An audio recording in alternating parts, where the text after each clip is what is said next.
प्रसिद्ध अभिनेत्री काटा लगा गर्ल शेफाली जरीवालाचं नुकतंच निधन झालं।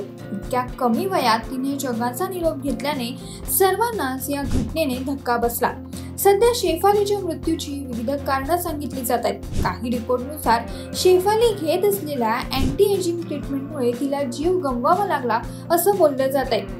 पोलीस तपासातही असं समोर आलंय की शेफाली बऱ्याच दिवसांपासून वृद्धत्व विरोधी अर्थात अँटी एजिंग ट्रीटमेंट घेत होती। गेल्या काही वर्षांपासून तरुणांमध्ये या ट्रीटमेंटचं प्रचंड क्रेज पाहायला मिळतंय, पण तज्ज्ञांच्या मते ही ट्रीटमेंट आरोग्यासाठी हानिकारक ठरू शकते।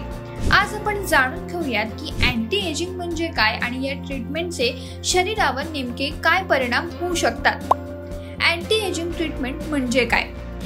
अँटी एजिंग ट्रीटमेंटमध्ये वाढत्या वयाप्रमाणे चेहऱ्यावर वाढत जाणारी लक्षणं रोखली जातात, ज्यामुळे दीर्घकाळ तरुण दिसण्यास मदत होते। आता या ट्रीटमेंटचे शरीरावर कोणते दुष्परिणाम होण्याची शक्यता असते तेही पाहूयात। नंबर 1, वैद्यकीय संशोधनानुसार अँटी एजिंग ट्रीटमेंट सुरक्षित असल्या तरी जर त्या चुकीच्या पद्धतीने आणि तज्ज्ञांच्या देखरेखीखाली न केल्यास आरोग्यासाठी धोकादायक ठरू शकतात।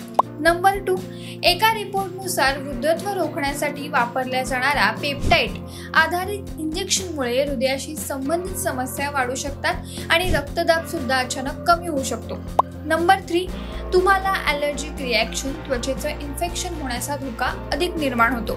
नंबर 4, अँटी एजिंग ट्रीटमेंटचा परिणाम काही केसेसमध्ये विजनवरही आढळून आलाय, ज्यामुळे दिसणंच कमी होतं। नंबर 5, अँटी एजिंग ट्रीटमेंटमुळे त्वचेवर सूज येऊ शकते आणि त्वचा लालसर देखील होऊ शकते। नंबर 6, काही अँटी एजिंग ट्रीटमेंटमुळे हार्मोनल असंतुलन होऊ शकतं, ज्यामुळे शरीराच्या इतर अवयवांवर देखील परिणाम होतो। नंबर 7, काही अँटी एजिंग ट्रीटमेंटमुळे डोकेदुखी, मळमळ किंवा थकवा सुद्धा जाणवू शकतो। त्यामुळेच हे सर्व दुष्परिणाम पाहता अँटी एजिंग ट्रीटमेंट घेण्यापूर्वी डॉक्टरांचा सल्ला घेणं देखील आवश्यक आहे। तर तज्ज्ञ मंडळी यावर काय सांगतात तेही समजून घेऊयात। आरोग्य तज्ज्ञांच्या मते त्वचा आणि चेहऱ्यावरील वृद्धत्वाची चिन्हे कमी करण्यासाठी ट्रीटमेंट किंवा कॉस्मेटिक ऐवजी घरगुती उपचार तुम्ही करायला हवेत। यासाठी तुम्ही अँटी एजिंग गोष्टी वापरू शकता। या नैसर्गिक उपचारांमुळे कोणताही दुष्परिणाम शरीरावर होत नाही आणि पैसेही खर्च होत नाहीत। तुम्हाला ही माहिती कशी वाटली आम्हाला नक्की कमेंट करून कळवा आणि अशाच नवनवीन आणि माहितीपूर्ण व्हिडिओसाठी ओनली मानिनी जरूर सबस्क्राईब करा।